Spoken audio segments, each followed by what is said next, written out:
Hey, it's Scott here, and I'm making kind of a commiserating video for you long-suffering British car owners, which I am.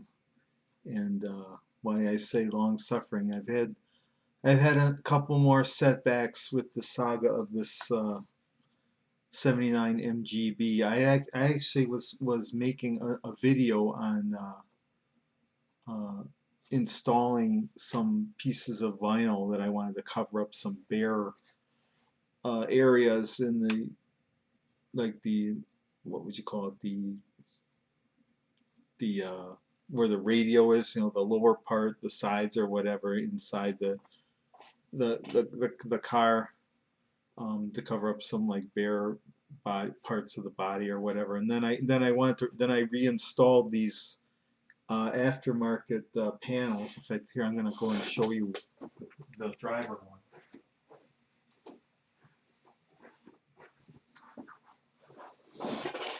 Here's the driver one. The passenger one I put is still in the car. Well, guess what, gang? I put the things in and I thought, okay, I got everything all nice, and I thought that I didn't disturb the wiring or nothing. And sure enough, I tested the car, and sure enough, something wasn't working. The turn signals weren't working. Everything else was working. Um, Tried the radio, everything else was working. Tried the hazard flasher, which I would assume was like, the same thing as the turn signals. That worked, but then I noticed that the thing was getting warm, or that switch was getting warm or something, and I thought, oh, I got something wrong. So I turned off the car, checked the fuses in the engine compartments. They seemed to be all right. Um, then later, I noticed that I couldn't even physically turn on or off or turn on that hazard switch. So I think that thing must have been fried. Something must have melted. So I thought, oh, great. It's like even if you look at the wiring wrong on this car, something goes wrong. It's like I shouldn't have messed with it. In retrospect, I would say I'm gonna leave up the videos of the installing of those panels earlier before I had that crappy harness replaced. But I would say if you do that, do it at your own risk so that you don't disturb wiring or whatever. But I think now in retrospect, I'm going to have to call this repair place and explain to them, what happened. And also, I think another fix that I had done much earlier, which was the bleeding of the clutch. I don't know if there's air in the system again, uh, because it seemed to be my shifting was like inconsistent as far as effort goes. Sometimes it seemed to be harder to shift than not. Um, and it just seems to be way too much throw before it seems to disengage. So I don't know if I need a new clutch master cylinder.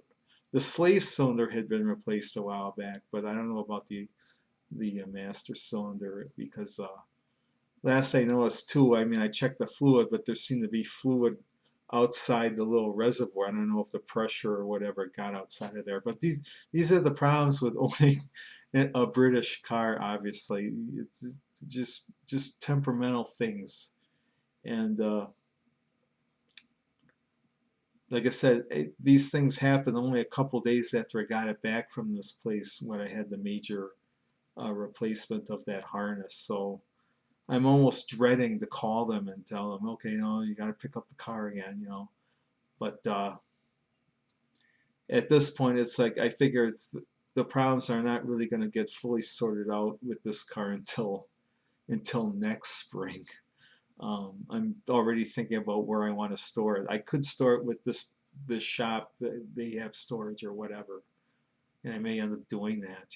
But I don't know. At this point, I don't even want to look at the thing. I mean, I'm getting kind of burned out on it, and I mean, I still had to pay insurance and stuff on it. I mean, I took out a loan or whatever to buy the thing, so I had to carry full coverage on it. Well, not full coverage all year, but like I think until October or whatever. But I don't know. It's just I mean I know an older car would involve, you know, attention and things, and I want things fixed and fixed right. But it's like I can't even do the most basic things, it seems like, without something else going wrong. So that's the state of where this car is. So um, I still like the car. In fact, I still love the car, you know, but I have to be really pragmatic about, you know, it is pretty old and it didn't really have that.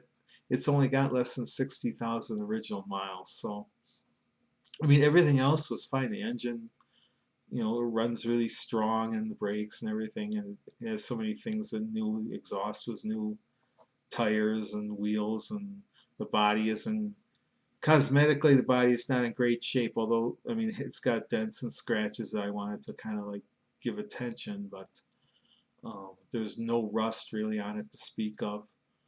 um, it's a solid car, you know, but the problem is it's got these problems that probably, like I said, they were either from past abuse, or the fact that the car was, like, you know, so rarely, uh, it wasn't used consistently. It was only driven in the last few, you know, years before it was brought over here from California.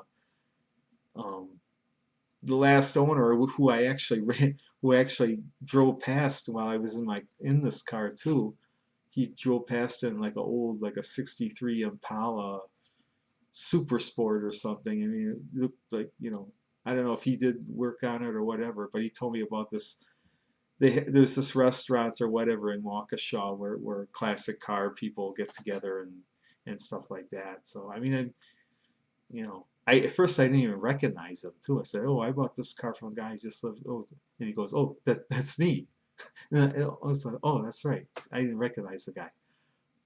But yeah, it's just a little commiserating here about, you know, it's like you got to be long suffering, and I just hope I don't piss off the people at this garage, this shop. It's like a family business. It's a guy, although he's kind of retired, but he still works there part time. But he's got two sons that work with him.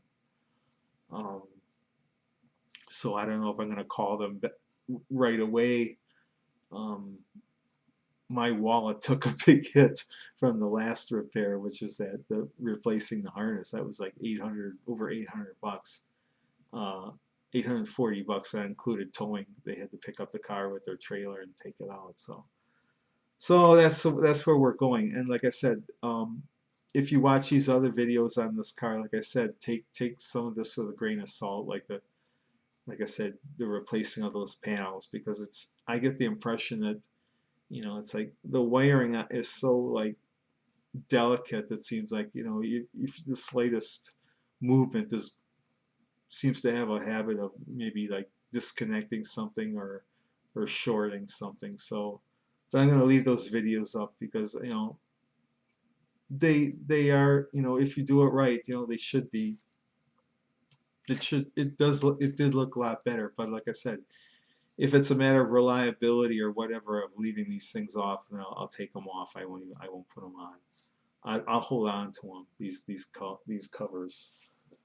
In fact, this, like I said, the other one's on the car, but I think I'll even take the other one off just in case. So, but I'm probably gonna be honest and tell the mechanic or mechanics that, yeah, I've tried putting these things back on. So if something got pulled off or whatever, that might have been the problem. Um, I want to be on good terms with these people. They seem to really know these cars. I mean, they pretty much the only kind of cars they work on. Although when I had the car and when I picked up the car or brought the car in last, I had them recheck something. The guy was working on a Triumph Spitfire. The father was so. But I think they prefer MGs. They think they were better engineered or whatever. So with that, I'll sign off for now. And, you know, it's like the further adventures of trying to own a car. A working class guy like me trying to use and own and use this car as a daily driver and as a future restoration. Although I gotta say, it's like the restoration of this car pretty much began the very moment I drove it away from the last owner. So with that, I'll say goodbye for now. Bye.